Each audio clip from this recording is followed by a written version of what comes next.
Assalamualaikum warahmatullahi wabarakatuh. Bapak Ibu jamaah muslim muslimat dimanapun Anda berada, sehat selalu. Semoga Allah memudahkan semua urusan kita.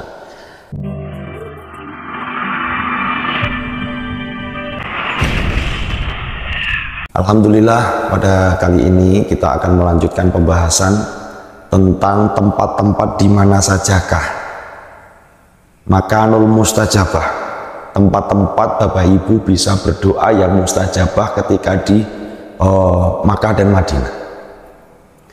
Bapak Ibu jamaah muslimin muslimat yang diridhoi Allah Subhanahu wa taala, menunaikan ibadah umroh adalah sebuah kegiatan ibadah yang sangat luar biasa sekali dan sangat perlu disyukuri oleh Bapak Ibu sekalian, karena tidak semua orang bisa terpanggil dan mendapatkan undangan yang berharga ini. Maka ketika sudah mendapatkan undangan yang sangat berharga ini, jangan sampai disia-siakan ketika Bapak Ibu sudah sampai di Masjidil Haram, di Makkahul Mukarramah dan Madinatul Munawwarah. Kita pelajari dulu apa-apa saja kegiatan yang bisa kita lakukan di sana, hal-hal apa, doa-doa, tempat-tempat, dan apapun. Sebelum berangkat Bapak Ibu harus mempelajari itu semuanya, agar Bapak Ibu di sana tidak kebingungan dan tidak bingung ketika Bapak Ibu mau melakukan apa, di mana, jam berapa. Ini Bapak Ibu biar tahu semuanya sebelum berangkat. Namun untuk kali ini kita akan detail untuk membahas tempat-tempat saja, karena kalau kita bahas semuanya ini sangat banyak sekali ya hal-hal yang menakjubkan yang ada di Masjidil Haram, Madinatul Munawwarah. Jadi ketika Bapak Ibu sudah turun dari pesawat menuju ke Makkah, ada yang menuju ke Makkah dulu, ada yang Madinah dulu. Ini kita khusus membahas umroh ya Bapak Ibu nih, buatan bahas haji ya. Jadi yang datang ke Makkah dulu, biasanya Bapak Ibu ini landing itu sudah melakukan mikot di atas pesawat, biasanya seperti itu. Nah, namun tergantung travelnya bagaimana mengarahkannya. Ketika sudah sampai di Jeddah atau sudah di Jeddah ya, sudah di bandara, Bapak Ibu nanti akan naik bis menuju ke Makkah. Nah di Makkah ini, ketika Bapak Ibu nanti masuk hotel dulu, bersih-bersih badan, menaruh barang-barang, kemudian akan berjalan menuju ke Masjidil Haram untuk langsung melakukan umroh yang pertama. Ini umroh wajibnya Bapak Ibu ya, yang pertama ini.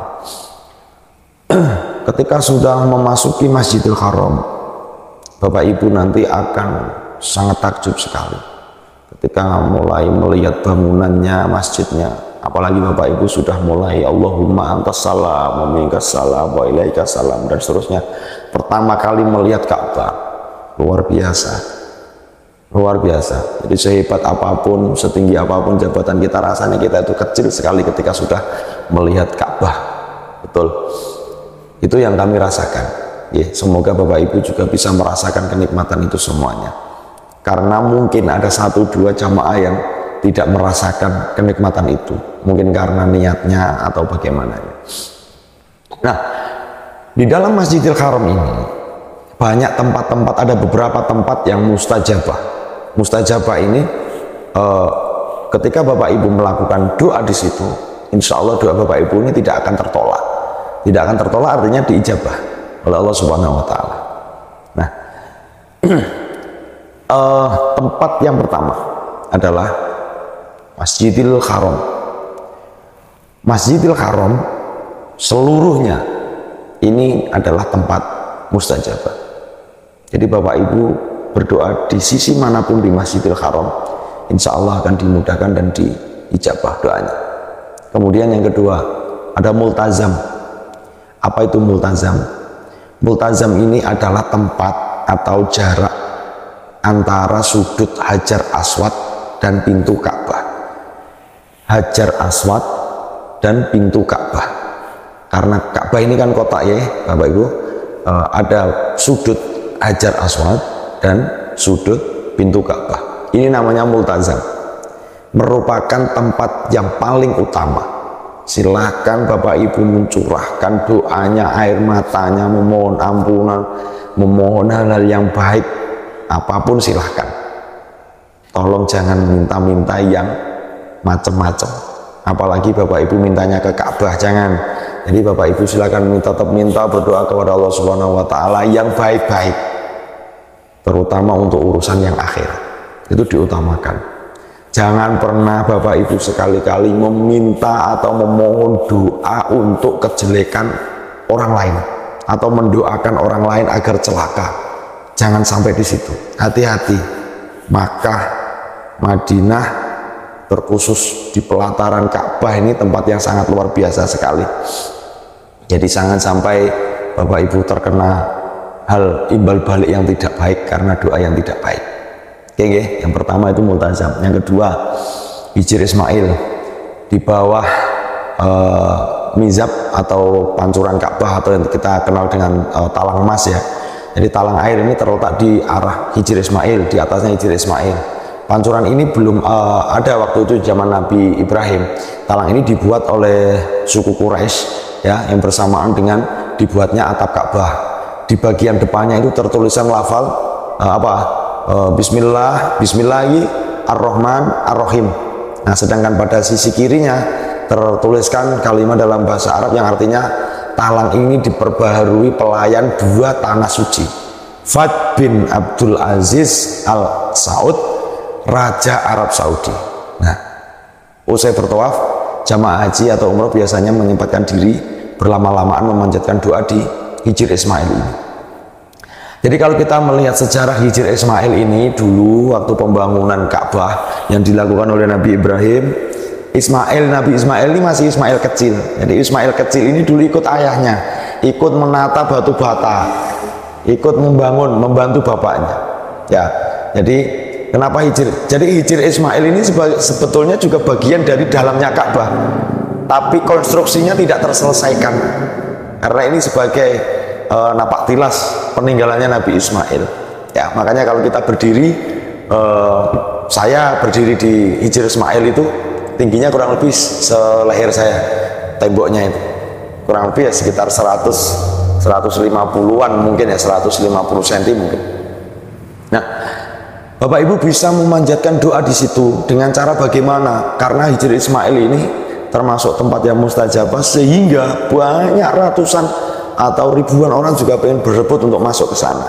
Sehingga Bapak Ibu harus menempel dulu ke Ka'bah, nempel dulu di Ka'bah, dan sekarang di sana sudah diatur oleh keamanan dari Ka'bah, dibuat antrian Pak. Jadi Bapak Ibu harus antri di situ satu persatu untuk masuk ke Hijr Ismail, dan di situ Bapak Ibu tidak diberi waktu lama.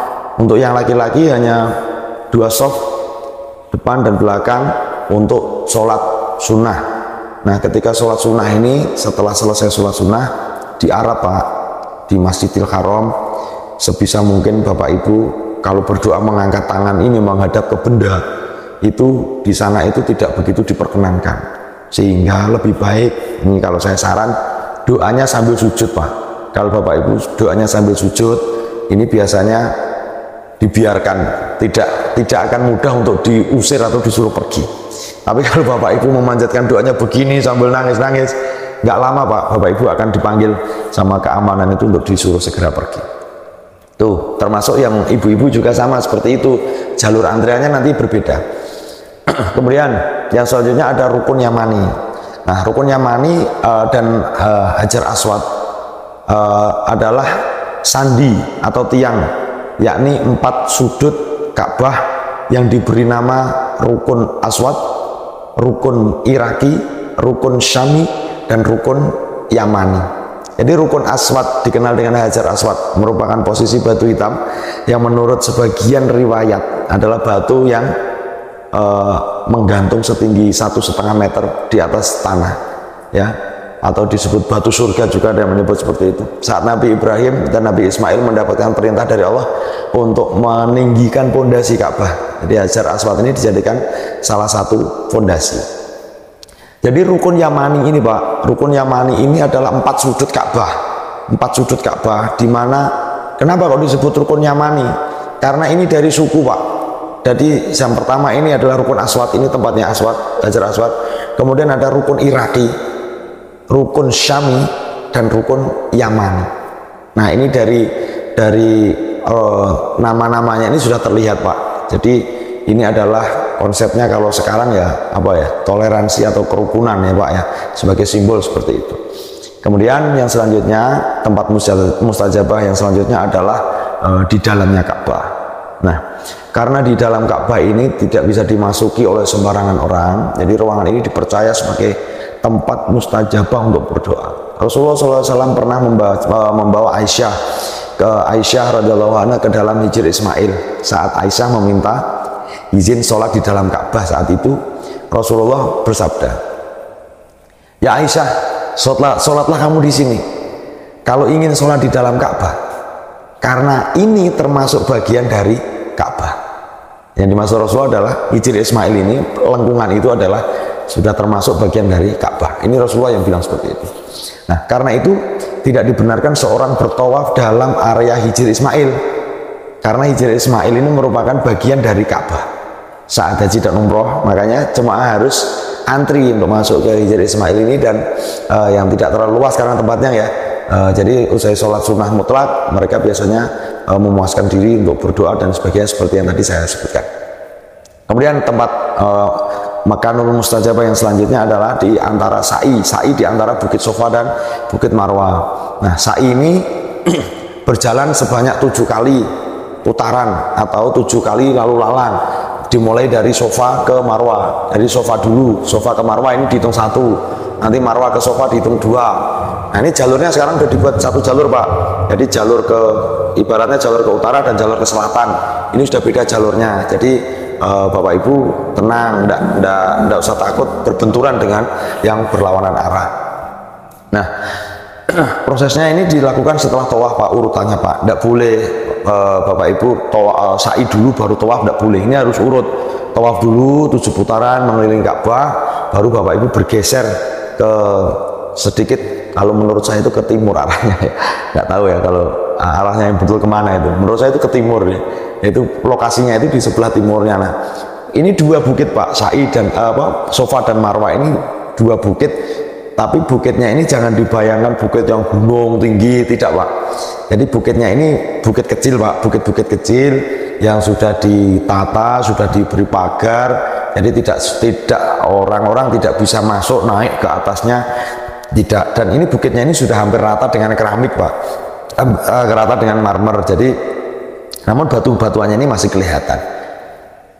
Nah, jadi Bapak Ibu nanti akan melakukan sa'i, jadi dari Sofa menuju ke Marwah, tentunya dengan doa-doa yang sudah dipandu oleh mutawif atau pimpinan jamaah Bapak Ibu. Nanti akan ada mutawif yang akan memandu doa-doanya tersebut. Nah, di antara Sofa dan Marwah ini, Bapak Ibu nanti lihat ke atas akan menjumpai lampu yang berwarna hijau. Nah, ketika Bapak Ibu menjumpai lampu yang berwarna hijau, itu disunahkan Bapak Ibu untuk lari-lari kecil Pak, untuk lari-lari kecil. Nah, itu disunahkan seperti itu karena disitulah titik mustajabahnya, di situ. Walaupun di sepanjang jalan Sofa dan Marwah ini mustajabah, namun yang paling mustajabahnya disunahkan di lari-lari kecil, sudah ada tandanya Pak, lampu LED warna hijau Pak. Enggak panjang itu, tapi di situlah tempatnya. Kemudian yang selanjutnya adalah di belakang makam Ibrahim. Nah, jika Bapak Ibu haji dan umroh sesudah melaksanakan tawaf 7 kali putaran dan berdoa sejenak di Multazam, Bapak Ibu disunahkan sholat di belakang makam Ibrahim. Makam Ibrahim sendiri ini lokasinya berada di dekat Ka'bah, tidak jauh ya dari Multazam. Makom Ibrahim Pak, ini bukan makamnya atau kuburannya Nabi Ibrahim, bukan. Jangan gagal paham. Jadi banyak jamaah yang mengira kubah kecil warna kuning itu dikiranya itu adalah makom Ibrahim, karena makom ini bagi orang Jawa ini dikenalnya makomnya adalah kuburan, padahal sebenarnya bukan. Jadi makom Ibrahim ini adalah petilasan Pak, kalau di sini tuh Pak, petilasan kakinya Nabi Ibrahim. Jadi itu dibungkus dengan kaca yang dilapisi emas, ada minyaknya. Bapak Ibu hati-hati kalau sedang rukun tawaf, jangan menyentuh Ka'bah, jangan menyentuh makom Ibrahim itu Pak, karena itu Bapak Ibu bisa kena dam, karena di situ ada minyak wanginya. Oke ya, hati-hati. Nah, setelah selesai semua, Bapak Ibu disunahkan untuk sholat di belakangnya makam Ibrahim itu. Sholat sunnah 2 rakaat. Oke, kemudian yang selanjutnya adalah di Muzdalifah atau di Mina. Kawasan antara Mina dan Arafah ini lokasinya sekitar 10 km ya dari Mekah. Kemudian Muzdalifah ini panjangnya kurang lebih sekitar 4 km. Berada pada satu wilayah yang sempit di antara 2 gunung yang berdekatan setelah Arafah. Sedangkan Mina ini kawasan yang berbukit panjang 3-5 km ini letaknya antara Mekah dan Muzdalifah. Jaraknya dari Mekah sekitar 7 km. Nah, ini di Mina ini yang terdapat Jamarot. Ini khusus yang Muzdalifah dan Mina ini biasanya khusus untuk Bapak Ibu yang melaksanakan ibadah haji, bukan umroh. Di sini Bapak Ibu nanti akan bermukim di tenda-tenda di Arafah untuk mengambil Jamarot untuk balang jumroh. Nah, dulu terkenal sempat ada berita dulu yang terowongan Mina itu ya, tragedi terowongan Mina itu ya. Nah, sekarang sudah tertib, terowongannya sudah bagus, semuanya sudah bagus semuanya. Oke, kemudian yang terakhir di Raudhah atau di Madinah, ini posisinya di Masjid Nabawi. Masjid Nabawi itu dulu adalah rumahnya Rasulullah. Sampai sekarang pun Rasulullah dimakamkan di sebelah sisi kiri imaman, depan kiri imaman Masjid Nabawi. Di situ ada makamnya Rasulullah, Sayyidina Umar, Sayyidina Abu Bakar. Jadi antara makamnya Rasulullah ini sendiri, ini ada 3 tembok pelapis, Pak. Jadi yang Bapak Ibu lihat nanti ketika di Raudhah itu bukan tembok terus kemudian makamnya Nabi, bukan, Pak. Di dalamnya masih ada lagi dan masih ada lagi. Seperti itu. Nah, sampai saat ini belum ada, Pak, yang masuk lagi ke makamnya Rasulullah. Jadi foto-foto yang beredar di luar, foto makam Rasulullah dan lain sebagainya itu diyakini hoak, Pak. Diyakini hoak. Nah, di mana letak Raudhah ini? Raudhah ini adalah Rasulullah sendiri yang bilang, siapapun yang berdoa di antara mimbarku dan rumahku, ini adalah Raudhah atau taman surga. Bapak Ibu sekalian yang dirahmati Allah Subhanahu wa taala, terima kasih sudah mendengarkan apa yang sudah saya sampaikan. Semoga ini bermanfaat. Tidak ada niat apapun, saya hanya menceritakan saja apa yang saya tahu. Jika ada kesalahan apa yang saya sampaikan, mohon bisa dikoreksi di kolom komentar sehingga nanti saya bisa tahu dan bisa mengoreksinya. Terima kasih. Wallahul muwaffiq ila aqwamit thoriq. Wassalamualaikum warahmatullahi wabarakatuh.